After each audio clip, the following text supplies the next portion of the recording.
Bonjour tout le monde, ou bonsoir, comment va moi c'est jeux. Donc aujourd'hui on se retrouve pour une nouvelle vidéo. Alors cette vidéo va consacrer à la dernière vidéo blabla. Ou quoique je ne sais pas encore si je vais en faire d'autres. Normalement c'est la dernière vidéo blabla que je fais cette année. Mais peut-être que j'en referai d'autres dans l'année ou pour le mois d'octobre et tout ça, voilà. Donc vous inquiétez pas, si vous voulez encore des vidéos blabla, vous me dites dans les commentaires que vous voulez des nouveaux blabla. Et comme ça je vous dis, voilà quoi. Et j'aimerais bien faire une vidéo aussi des histoires qui font peur. C'est pour ça qu'aujourd'hui je vais faire une vidéo comme ça. Pour raconter des histoires qui font peur et des commentaires des gens qui ont eu des histoires aussi paranormales chez eux. C'est pour ça que ici là, j'ai mon téléphone, mon deuxième téléphone plutôt. J'ai mon deuxième téléphone qui est là, donc je vais pouvoir lire vos commentaires de histoires paranormales. On commence avec une histoire de Stéphanie qui nous dit: alors j'étais chez moi un soir d'hiver avec ma grand-mère. On était tous les deux, on mangeait des pâtes. Je mangeais des pâtes, famille. Des pâtes, c'est... Ah oui, bien sûr, en hiver, tu manges des pâtes chaudes, hein. On continue. Donc, je mangeais des pâtes. D'un seul coup, mamie dit, tu sais, chérie, dans la cave, il y a un monstre. Ah, un monstre, pour une chose de 4 ans, attends. Donc, la petite fille dit, arrête, mamie, j'ai peur.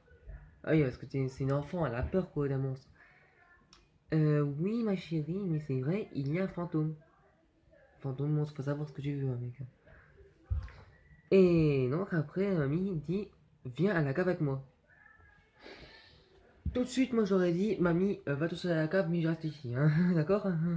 C'est hors de la question que je vais à la cave avec toi, hein. Surtout si c'est pas un fantôme, un monstre, hein. La petite fille dit, mamie, j'ai pas envie d'aller à la cave, il fait trop noir, en fait j'ai très peur d'aller à la cave.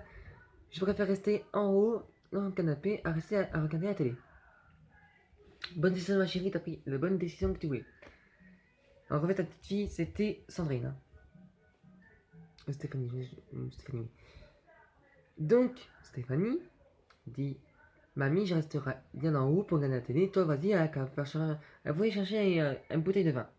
Parce que vraiment, son mari devait rentrer vers minuit et voulait boire un verre de vin avec elle.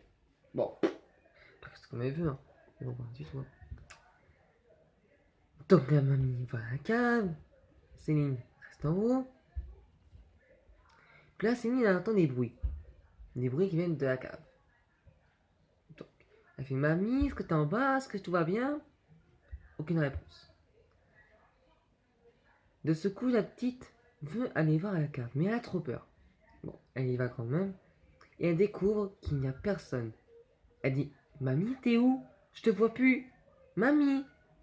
Et là, elle voit sa mamie pendue à une corne, avec un mot disant, le monstre m'a dit de me pendre. Je suis désolé de t'avoir laissé en haut, chérie. Prends bien soin de toi. T'as un ami qui t'aime. PS, dis à ton grand-père que je l'aime très fort. Et c'est la fin de l'histoire. Normalement, Stéphanie nous dit qu'il y aura une deuxième partie, normalement, à son rêve. Mais bon, c'est déjà bien. Merci Stéphanie pour ton histoire. C'est vraiment super cool. En fait, j'ai trois histoires à raconter. J'avais la première histoire de Stéphanie, une deuxième qui vient de Georges, et une troisième qui vient de moi. Bon, moi, c'est un peu spécial parce que moi, c'est des trucs paranormaux. L'histoire de Georges. C'est l'histoire de Georges, un petit garçon qui avait à peu près 5 ans.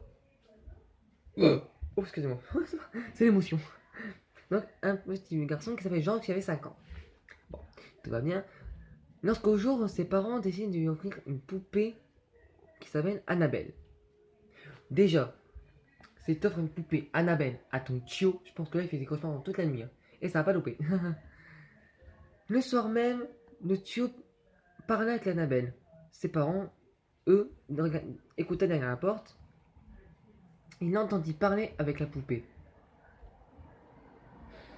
Je pense que si un jour où t'entends ton tio parler à une poupée, je pense que tu envoies ton gamin au psychiatre, hein. Ou t'emmènes la poupée en enfer, je sais pas, que tu la brûles, hein. Bon, plusieurs jours passent, la poupée est toujours à la maison. Ensuite, La poupée est à la maison. Georges décide de dire à ses parents que la poupée lui dit des choses méchantes, qu'elle lui dit de tuer les gens, de faire mal aux gens. Donc, ce qu'ils vont faire les parents, c'est qu'ils vont prendre Annabelle et la foutre dans la cave. Ouais. Et c'est à ce moment-là, non, c'était où? Dans le grenier, voilà, dans le grenier, par contre, parce qu'ils avaient un grenier. Et de plus en plus de jours, chaque voisin disait aux parents de Georges, dans votre grenier, il y a quelque chose qui se balade. Et la poupée se baladait dans le grenier et regardait par la fenêtre les gens qui passaient devant la maison. Et ce qui paraît maintenant, Georges est grand. Il a à peu près 45 ans. Et il a toujours un poupée Annabelle avec lui. Bon. Elle est toujours dans ses greniers parce que ses parents sont morts.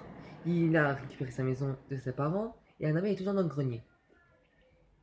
Maintenant qu'il a 45 ans aussi, il décide donc de mettre la poupée dans un lieu un peu spécial, dans un musée.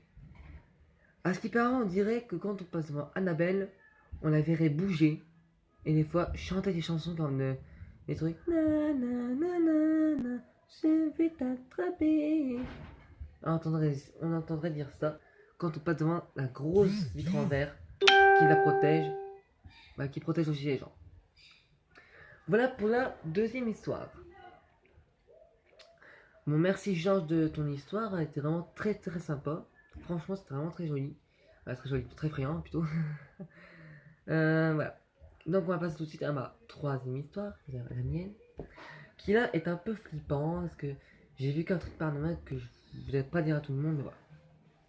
Donc, un soir, j'étais chez moi, donc avec mes parents, on discutait dans ce fauteuil, dans le fauteuil, pardon, et on racontait des trucs paranormaux.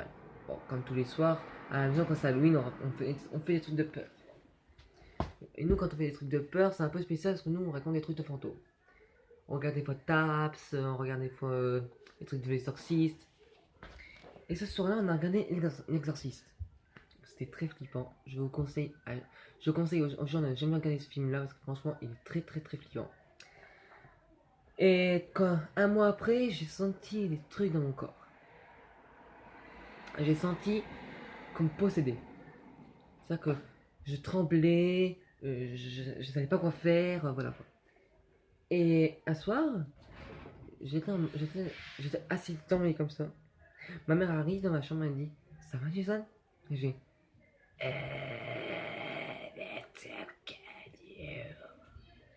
alors je sais pas du tout ce que ça voulait dire I was kill you.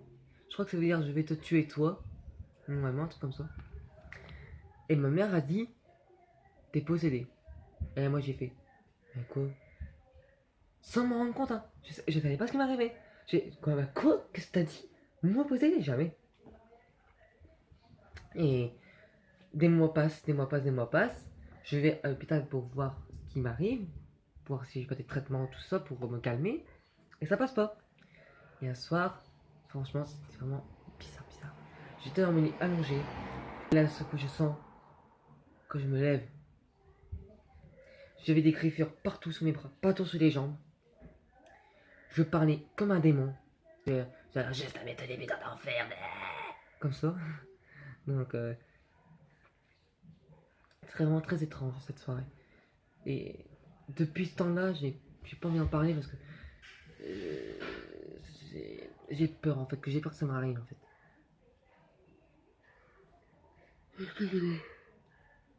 Voilà. Donc j'ai peur que ça m'arrive en fait, que j'ai des trucs de peur comme ça qui peuvent m'arriver parce que franchement là, c'est pas très. Là que vous voyez. Donc ouais. Donc ça repasse, c'est toujours pareil, toujours la même chose. Et là les prêtres arrivent. Ma mère avait appelé les prêtres comme quoi ils devaient faire un exorciste. Bon, ils ont fait l'exorciste. Je me suis réveillé, je me suis dit qu'est-ce qui s'est passé, bon Dieu, merde. Et je me suis réveillé. En fait c'était qu'un rêve. Oh, j'avais tellement eu peur, je suis de partout. J'avais mes jambes qui collaient, j'avais mes habits, mes pyjamas collés sur mes jambes. Je savais plus du tout où me mettre. Voilà. Voilà, donc c'est la fin de cette vidéo, donc j'espère qu'elle vous aura plu. Si ça vous a plu, laissez un petit pouce bleu, ça me fera extrêmement plaisir. Dites-moi dans les commentaires si vous voulez encore des vidéos de paranormal comme ceci, où je prends vos commentaires des plus effrayants et tout ça, vos cauchemars, vos rêves les plus fous. Sur ce, mes amis, je vous laisse, abonnez-vous à ma chaîne YouTube, et je vous laisse, et je vous dis à bientôt, peace!